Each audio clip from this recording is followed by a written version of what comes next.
మాది ఖమ్మం అండి. జయరాజు నా పేరు. 1:2 జైలు 1:2లో ఉన్నా. నా ముందు అభ్యర్థికి 3 జాబులు వచ్చినాయి. పీజీటీ వచ్చింది, జేఎల్ వచ్చింది, డిఎల్ వచ్చింది.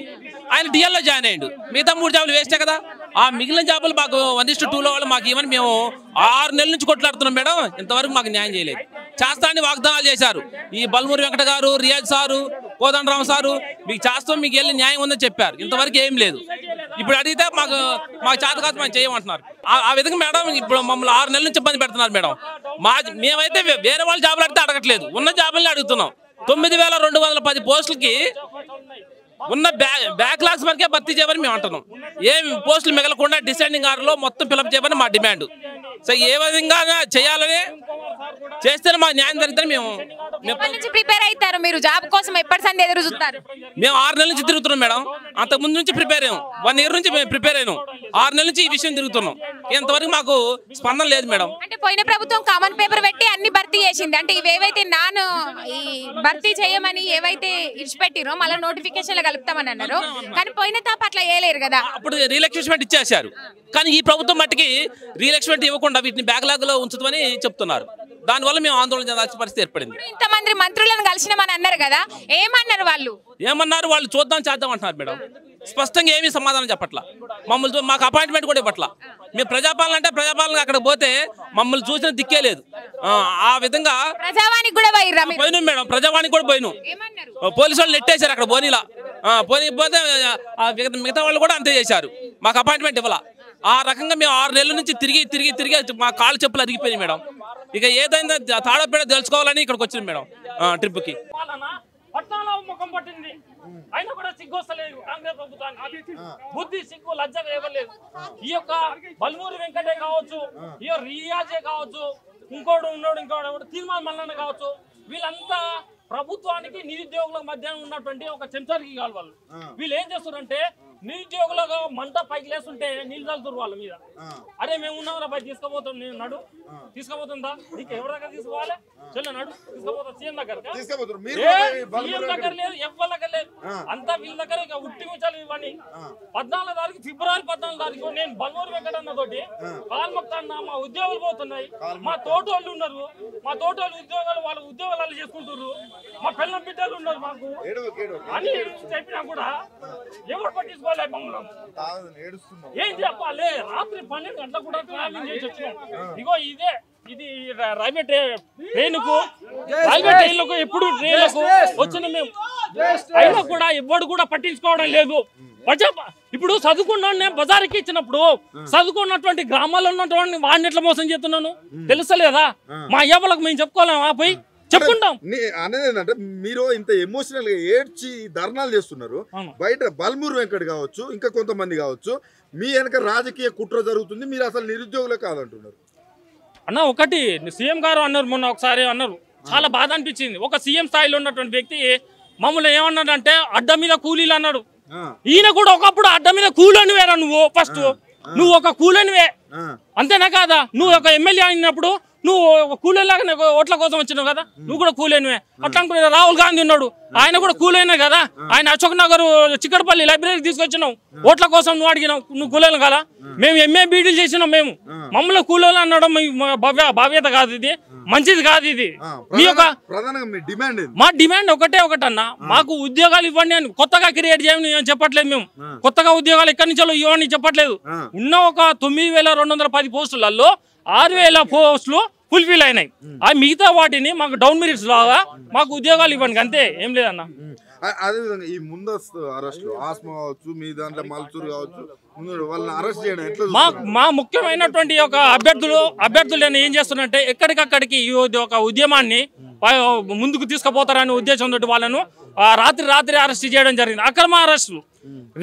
గతంలో రేవంత్ రెడ్డి గారు ఏమన్నారంటే మీ యొక్క స్వేచ్ఛా భంగానికి ఎక్కడగా ఆటంకం చేయము, మీ యొక్క అందుకనే ఆ యొక్క గత ప్రభుత్వం నిర్బంధించినటువంటిది అది ఏంటిది ధర్నా చౌక్ని కూడా పునరుద్ధరించండి చేసుకోవచ్చు. అక్కడ మీ యొక్క నిదర్శన కావచ్చు, ప్రదర్శన కావచ్చు, ఏమైనా చేసుకోవచ్చు. మీ యొక్క డిమాండ్స్ ఏదైనా కావచ్చు, అక్కడ స్థానికంగా ఉండు కూడా మీరు తెలుపుకోవచ్చు అని చెప్పిండు. మరి ఇదేంది ఇంతమంది పోలీసులు రావాల్సిన అవసరం ఏంది? 2-3 సీఏలు ఉన్నారు, 2-3 సీఏలు రావాల్సిన అవసరం ఏముంది? మేము నిరుద్యోగులం, మా చేతులు ఏం లేవు, మా చేతుల కత్తులు లేవు, బాంబులు లేవు, మేము ఉగ్రవాదులం కాదు, మాకు ఇంత ప్రొటెస్ట్ చేయాల్సిన అవసరం లేదు, మేము మా ఉద్యోగాలు ఇవ్వమని అడుగుతున్నాం అంతే. శాంతి భద్రతలు ఒకటి మేము ఏమైనా శాంతి భద్రతలకు ఆటంకం కలిగిస్తున్నామా? లేదు కదా. మా కోసం ఎందుకు సార్ ఇంతగా? మేము సీఎం కాదు, మేము ఎమ్మెల్యే కూడా కాదు, మేము మంత్రులు కూడా కాదు, మాకెందుకు ఇంత ప్రొటెక్షన్?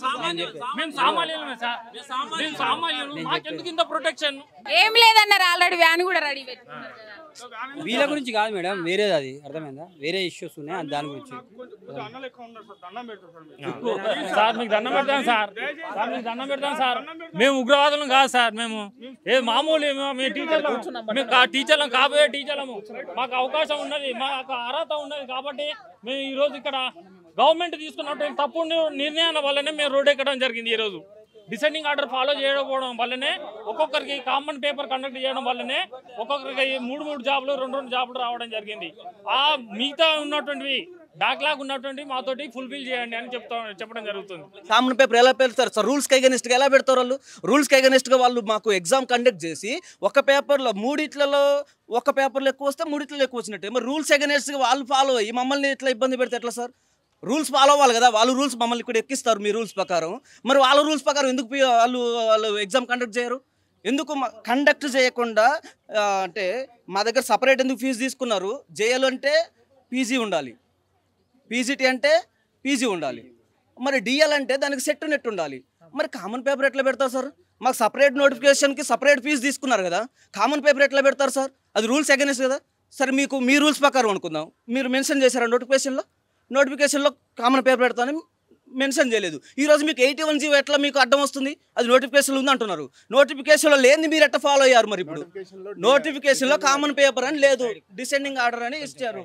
అంటే మాకు ఇక్కడ సంఖ్యాబలం కూడా కనపడకుండా ఉండడానికి కోసము మమ్మల్ని హక్కుల్ని ఇలా ఆరాధిస్తున్నారు. అంటే మేము అంటే ఏం చేసుకోవాలి? మేము ఇంట్లో ఏ ముఖం చూపించుకోవాలి? అసలు ఒక చుట్టాలలో ముఖం చూపించుకోలేక పరిస్థితి. కనీసం స్కూల్లో వెళ్తే ప్రైవేట్ ఎంప్లాయీగా చేస్తున్నప్పుడు ఏమైంది, ఇన్ని రోజులు నువ్వు కూర్చొని ప్రిపేర్ అయినావు కదా పెద్ద, కానీ మరి నీ జాబ్ ఏమైంది అని అక్కడ అవమానపాలు కావాల్సి వస్తుంది. బ్యాంకులలో లోన్లు తీసుకొని ఇంటి దగ్గరకు వచ్చి అప్పులోడుతోని మాత్రం అవమానాలు కావాల్సి వస్తుంది. అంటే ఒక టీచరు ఈ విధంగా బాధకు లోన్ అయితే అంటే ఒక టీచర్ ఎలా చనిపోతున్నాడంటే విద్యార్థులు ఏ విధంగా ఆలోచించుకోవాలి?